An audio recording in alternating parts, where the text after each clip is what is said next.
ലൈംഗിക പീഡന കേസിൽ രാഹുൽ മാങ്കൂട്ടത്തിന് തിരിച്ചടി. തിരുവല്ല മജിസ്ട്രേറ്റ് കോടതി ജാമ്യം നിഷേധിക്കുകയായിരുന്നു.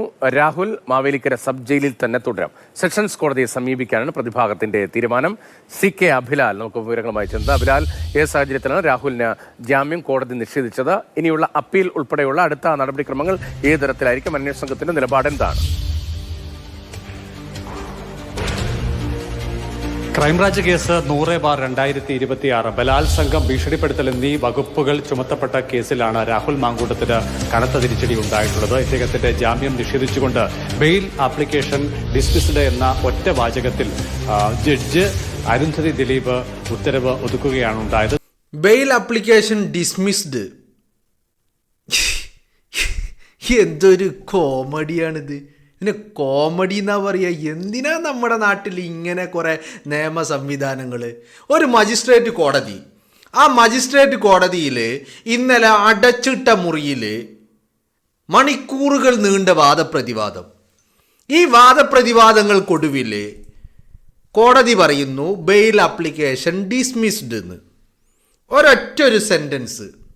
ഇതിനെന്താണ് കാരണമെന്നോ, എന്തുകൊണ്ടാണ് ഡിസ്മിസ് ചെയ്തത് എന്നോ, അല്ലെങ്കിൽ എന്തുകൊണ്ട് ജാമ്യം നൽകിയില്ല എന്നോ, അല്ലെങ്കിൽ രാഹുൽ വലിയ ക്രൂരനാണ് എന്നോ ഒരു കാരണങ്ങളൊക്കെ നികത്തിയിട്ട് പിന്നെ എന്തിനു വേണ്ടിയിട്ടായിരുന്നു ഈ പ്രഹസനം? 2 മണിക്കൂർ ജയിൽ മുറിയൊക്കെ അടച്ചിട്ടുകൊണ്ടുള്ള വാദപ്രതിവാദങ്ങൾ എന്തിനു വേണ്ടിയിട്ടായിരുന്നു?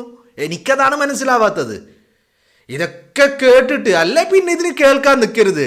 ഇപ്പോൾ ഒരു മജിസ്ട്രേറ്റ് കോടതിയാണ്, കീഴ്വഴക്കങ്ങളും സ്വാഭാവിക നടപടികളും ഇവിടെ നിന്നല്ല ജാമ്യം കൊടുക്കുന്നത്. ഇതിന് നിങ്ങൾ എന്താക്കുക, മേൽക്കോടതിയെ സമീപിക്കുക എന്ന് പറയുകയായിരുന്നെങ്കിൽ ഒരു രസം ഉണ്ടായിരുന്നു. അല്ലെങ്കിൽ എന്തിനാ വെറുതെ കുറേ ആളുകളുടെ സമയം കളയാൻ, കുറേ പൊതുഖജനാവിൻ്റെ പൈസ നഷ്ടപ്പെടുത്താൻ വേണ്ടിയിട്ട് ഇങ്ങനെ കുറേ കോടതികൾ എന്തിനാണ്? ബെയിൽ ആപ്ലിക്കേഷൻ ഡിസ്മിസ്ഡ് ഇത് പറയാനായിരുന്നു ഇന്നലെ അടച്ചിട്ട റൂമിൽ 2 മണിക്കൂർ ഉണ്ടാക്കിയത്. നിങ്ങളൊന്ന് പറ. അടച്ചിട്ട മുറിയിൽ 2 മണിക്കൂർ ഉണ്ടാക്കിയത് ഇതിനു വേണ്ടിയിട്ടായിരുന്ന? എന്നാ പിന്നെ എന്തിനാ ആ 2 മണിക്കൂർ കുറേ ആളുകളുടെ സമയം, കുറേ ആളുകളുടെ വിലപ്പെട്ട സമയം, പൈസ, പണം, ഗവൺമെന്റിന്റെ പണം, അങ്ങനെ ഒരുപാട് ചെലവഴിക്കാൻ സ്പെൻഡ് ചെയ്യേണ്ട എന്ത് സാഹചര്യമാണ് ഉണ്ടായിരുന്നത്?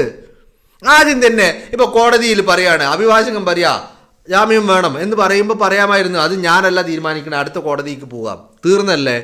ഇത് കുറേ നാടകങ്ങളൊക്കെ ഇറക്കി അടച്ചിട്ട മുറിയിൽ കുറേ ഉണ്ടാക്കി അവസാനം പറയാ ബെയിൽ ആപ്ലിക്കേഷൻ ഡിസ്മിസ്ഡ്. എന്താ കാര്യം എന്നുള്ളത് മനസ്സിലാവുന്നില്ല. അതാണ് എനിക്ക് മനസ്സിലാവാത്തത്.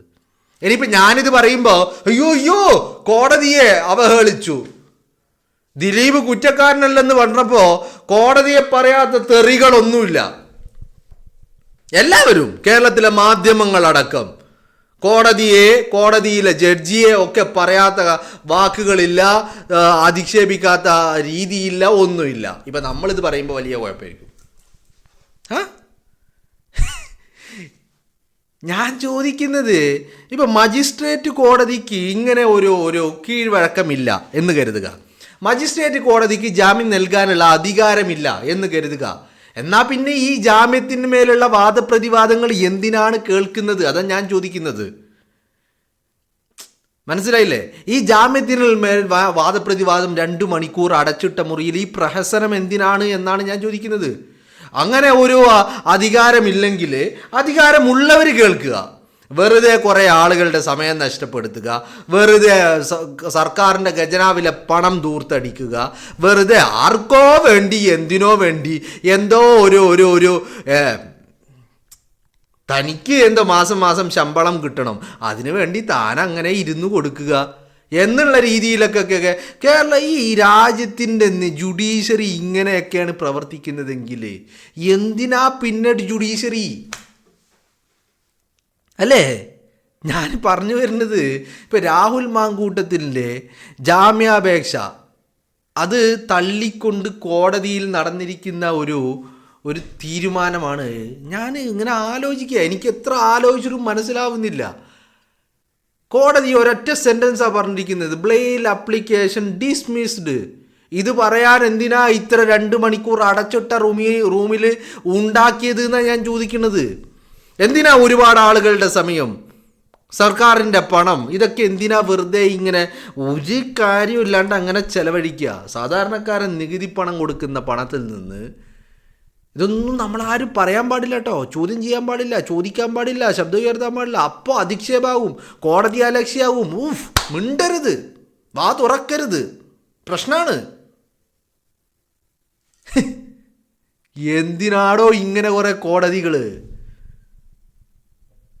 ചെങ്ങാതി ഇപ്പം ഞാനിതിപ്പോൾ രാഹുൽ മാങ്കൂട്ടത്തിൻ്റെ കാര്യം നിങ്ങളൊന്ന് ആലോചിച്ച് നോക്ക്. രാഹുൽ മാങ്കൂട്ടത്തിൻ്റെ കാര്യത്തിൽ ഈ പരാതിയിൽ പറയുന്ന കാര്യം നടന്നു എന്ന്, പരാതിയിൽ പറഞ്ഞിരിക്കുന്ന കുറ്റകൃത്യം നടന്നു എന്ന് പറയുന്നത് എപ്പോഴാ? 2024 ഏപ്രിലാണ് അല്ലേ? April 8 2024 April 8.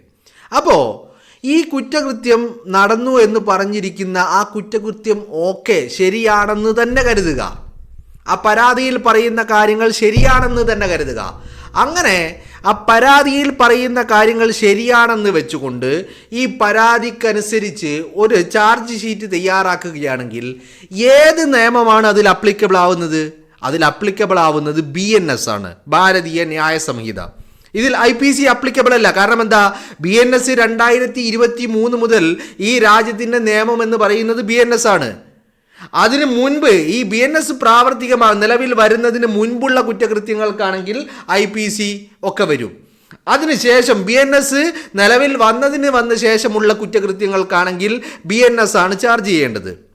അപ്പോൾ ഇവിടെ ഈ BNS പ്രകാരം കേസെടുക്കുമ്പോൾ എന്താണ് അതിൻ്റെ നടപടിക്രമം എന്ന് പറഞ്ഞാൽ, ഒരു ഇലക്ട്രോണിക് മീഡിയയിലൂടെ ഒരാൾ പരാതി പറഞ്ഞു കഴിഞ്ഞാൽ 3 ദിവസത്തിനകം മൊഴി രേഖപ്പെടുത്തണം.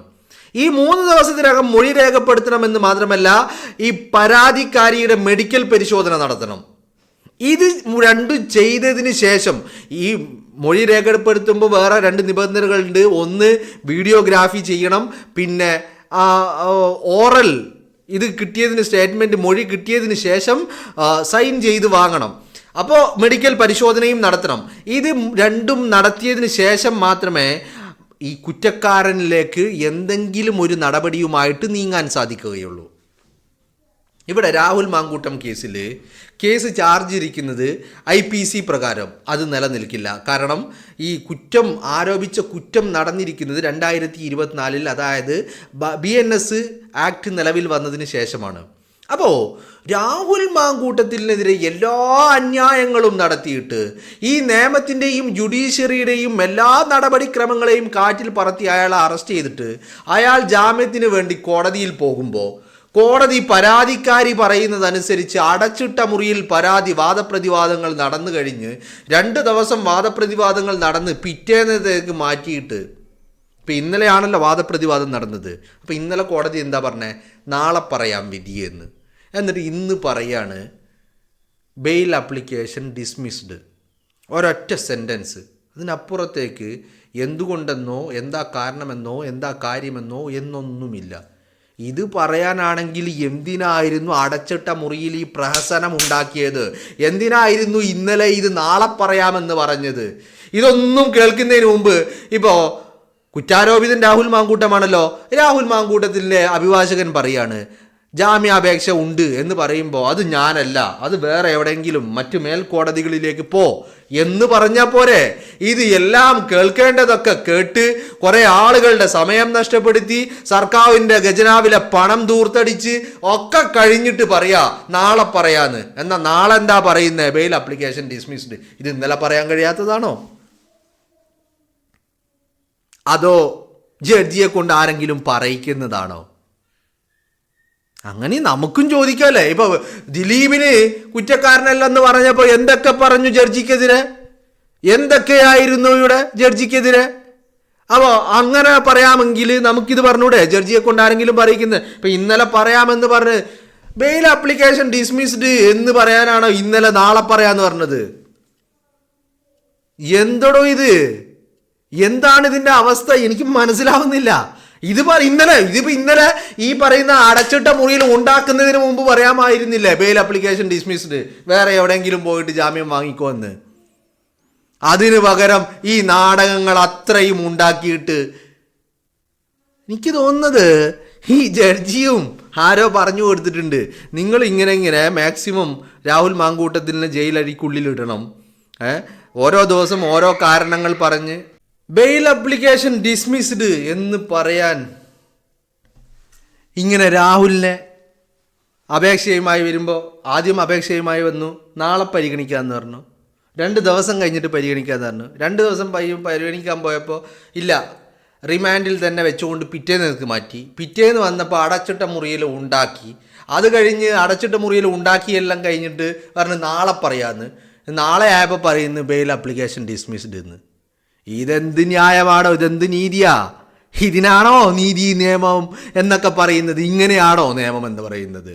അങ്ങനെയാണെങ്കിൽ എന്തല്ലേ?